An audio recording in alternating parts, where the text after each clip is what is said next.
Flags are raised. And they're off.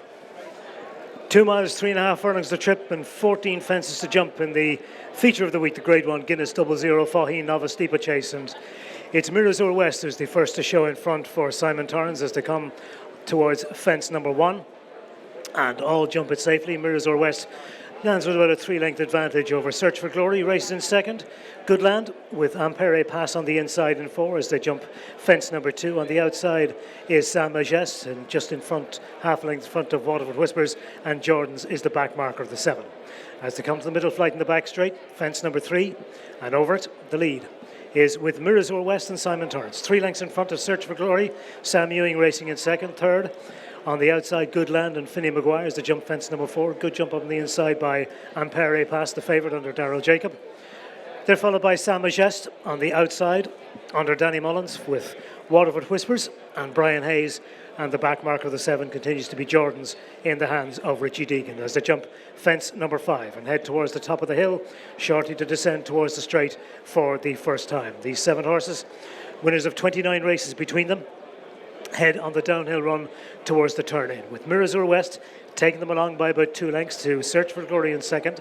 Similar margin to Good Land, taking a keen tug for Finney Maguire in third, with Impaire Et Passe on that one's inside in 4.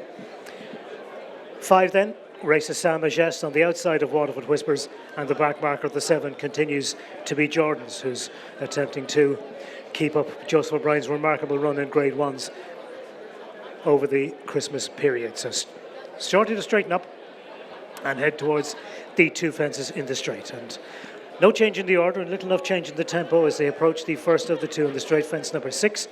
Mirazur West the leader by about 2 lengths to Search for Glory in second. Similar break to Good Land, third on the outside of Impaire Et Passe as they come to it. They're followed over that fence by Saint Majeste on the outside of both Waterford Whispers and Jordan's. As they come to fence number 7, the last in a circuit's time. Mirazur West, just about only a length in front there of Search for Glory, who moves up on the outside now under Sam Ewing to take much closer order and almost dispute the lead. Half a length between them as they pass the winning post. 3 lengths in front of Good Land is in third. Impaire Et Passe jumping well so far, 4 on the inside, and they're followed by Saint Majeste on the outside of Waterford Whispers, and Jordan's continues to be the back marker. As they make the right-handed swing, inside the racing towards the entrance to the back straight where 5 fences await them and towards the point of departure. The lead is with Mirazur West, who's 3 lengths in front, 2 to 3 lengths in front, and has re-established that lead again over Search for Glory in second. 2.5 then to Good Land, who races third on the outside of Impaire Et Passe. Saint Majeste on the outside of Waterford Whispers, and Jordan's the back marker of the 7, but only about half a dozen lengths off the lead as they approach the first of the 5 fences in the back straight past the point of departure. Mirazur West continues to take them along at still the same reasonably steady tempo, just shorten it with Mirazur West. Much better jump on the outside by Search for Glory, takes it almost upsides. 3 lengths then to Good Land in third. Saint Majeste and Waterford Whispers and Impaire Et Passe on the inside, just drop back a place or 2, but still well in touch with the lead, as is Jordan's, the back marker of the 7. As they come to the middle fence in the back straight, Mirazur West, Search for Glory. Impaire Et Passe jumps back up on the inside, just taken back by Daryl Jacob. On its outside, both Saint Majeste and Waterford Whispers and Good Land in the yellow jacket on the outside of that group, and they're followed by Jordan, still the back marker of the 7.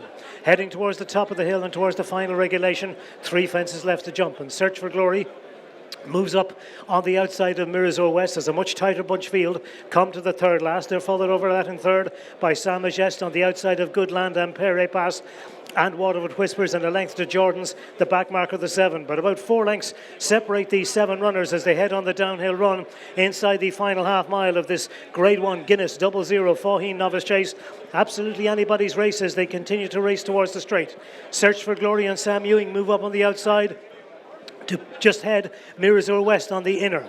Covering that move is Saint Majeste in third. Good Land travels well in 4. Impaire Et Passe travels well in 5 ahead of Waterford Whispers and Jordan's, although the back marker of the 7 is still very far from out of it.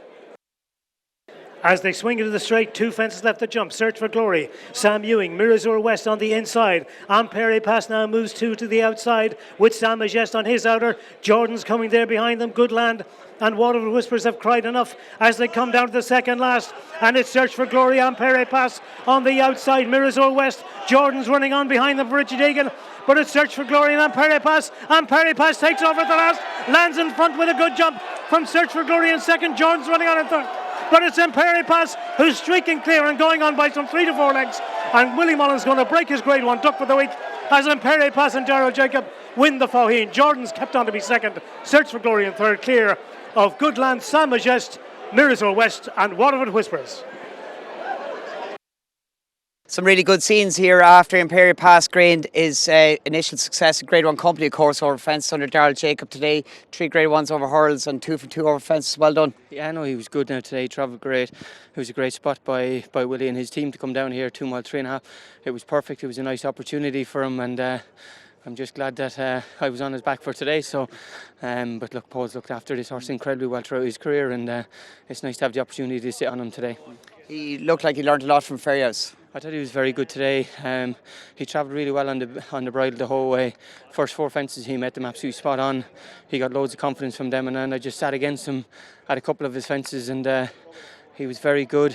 Give him a bit of daylight coming into home straight, and Stellar or Sam's horse picked up really well, but then from the back of the second last to the last, he's really picked up, and he was good and brave and long at the last. Carbon copy of Fairyhouse, the further he was going, the better he was down to last again. I think so. Like you say, I've always said it, 2 mile against Statement and all that was always going to be too sharp for him, but he's a horse that I've always felt, and it warranted at Aintree, didn't it? That was a great performance up at Aintree. Today he won last year, and look at, please God, you know, he's fit and he's well. He comes out, and hopefully he's a really exciting horse for Double Green for the rest of the year. With the way Cheltenham's gone, you've only got 2 miles and 3 miles to go, and today again at one stage you looked like you were being outpaced. Stepping up and trip, you wouldn't be against that?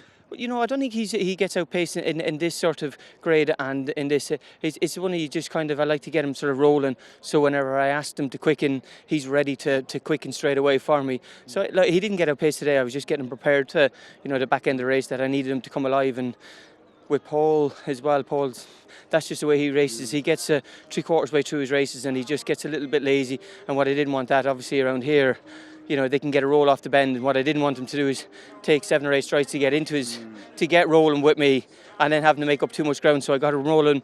I got him ready off the bend. And for you, of course, last season riding, you've announced that as well. It's not been all straightforward. You've had 1 with her back, but 2 collarbone injuries to go with that. Yeah, look, I'm not going to lie, it's been very frustrating. It's been hard work, but you know, all the hard work that has paid off. I knew I had 1 or 2 good rides coming into the Christmas period, and that was the big one. I wanted to get back for the Christmas period, and it's great that whatever happens now, I've got a great ones. Exactly, must have been a lot to you.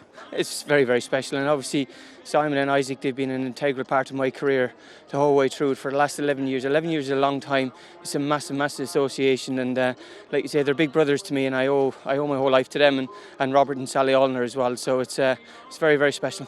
Well done again. Cheers, mate. Thanks a million.